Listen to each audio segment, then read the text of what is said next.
How much can you borrow with an FHA loan? Watch this video and don't forget to give me a call. Hey, this is Chris Trapani, the Mortgage Pro. You know, people ask me all the time with an FHA loan, Chris, how much loan can I qualify for? How much can I borrow? Well, it depends on a number of factors, and I'm going to go over a whole bunch of them right now.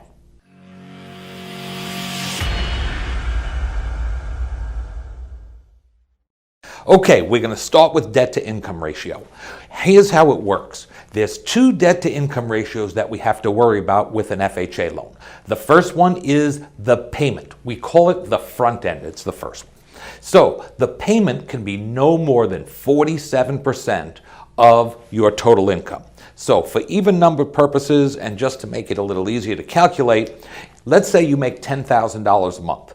That means that 47% up to $4,700 can be a house payment. Now we have a back-end ratio. That's also the total house payment. And when I say total house payment, what I'm referring to here is principal, interest, taxes, insurance, and if you're in a condominium or an association, you pay an association fee, that has to be included too. 47%, now we're going to look at the back end. Take that 47%, that full payment that you have, and now we're going to add on your car payments, student loans, credit cards, child support, alimony, any of these type of things. That, as a total, can't be more than 57% of your total income. All right, now we need to calculate your income. Everything we're going to talk about is before taxes are taken out when it comes to a job. There's a few tricks and a few tips we're going to talk about with other things for perhaps tax-free income. But assuming you make $5,000 a month as a salary, that's it. There's no calculation necessary. But most people actually don't get paid that way. Most people get paid hourly. Let's say you make $20 an hour. We're going to calculate, do you work 40 hours a week or do you work 37.2 hours a week? Because a lot of people do that. They don't work the full 40 hours, and some people work 60 hours a week, so we're going to have to calculate overtime. But let's just assume you're working 40 hours a week to start. We start there, we're going to take $20 an hour, we'll say, at 40 hours. That's $800 a week. Now, a lot of people are going to say 800 times 4 paychecks a month. It actually does not work that way because 4 times a year, you're actually going to get an extra paycheck. So here's how it's going to work. You're going to take that $800, multiply it by 52 weeks, and divide it by 12, and that's the actual income. So we're going to show you some formulas, and we're going to work with that. But I'm going to teach you a little trick here that nobody seems to know. Take your hourly salary, if it's $20 an hour, and if you work 40 hours a week, just multiply by 173.333. You get the same exact number. For all you mortgage professionals and real estate professionals out there, I just taught you something. A lot of people who work hourly also work overtime. How it works is we're going to take a 2-year average of your overtime. And a lot of people saying, well, I don't know exactly how much I make, overtime, it changes from week to week and month to month. Well, here's what happens. We require a verification of employment. We are going to send your business, your company, a form to be filled out. It's a standard form, and it asks them, how much did you make in 2016 for overtime? How much did you make in 2017 for overtime? How much have you made so far in 2018 for overtime? And we're going to average that out because sometimes people go into a very busy season, maybe come Christmas time. Or maybe the summertime is super busy, but you don't work overtime in the beginning of the year. This way we average it out so nobody gets shortchanged, and we don't give you too much overtime and credit for that either. Bonuses.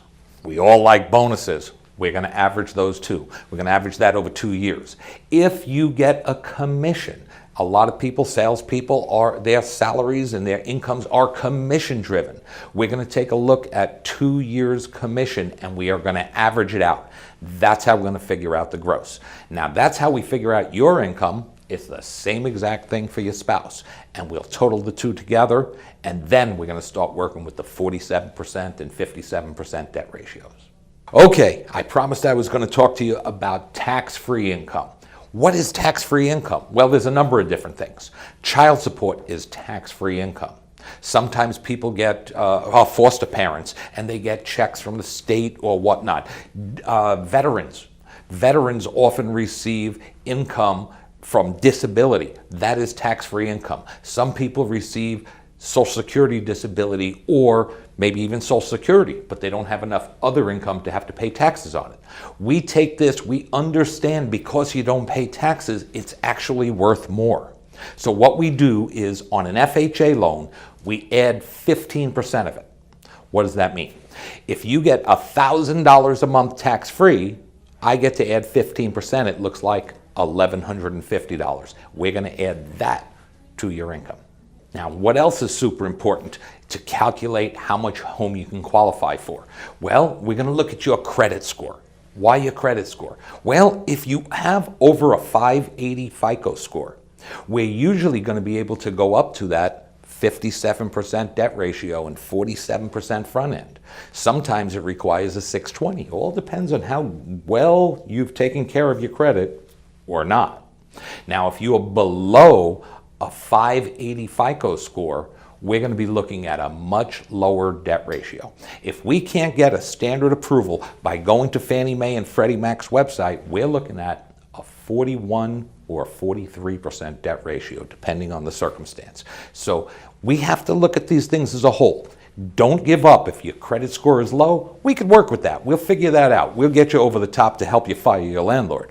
But we have to work within the confines of the government requirement that FHA puts on us. Now, what is the payment? Well, we have to calculate it based on today's interest rate. The interest rate changes daily. It goes up a fraction or goes down a fraction. It changes daily. We have to look at your property taxes based on the purchase price. We have to look at your total payment. How much is the homeowner's insurance? PMI, mortgage insurance. We have to pay on an FHA loan. It's actually MIP. We have to include those things in the payment so we can figure it out.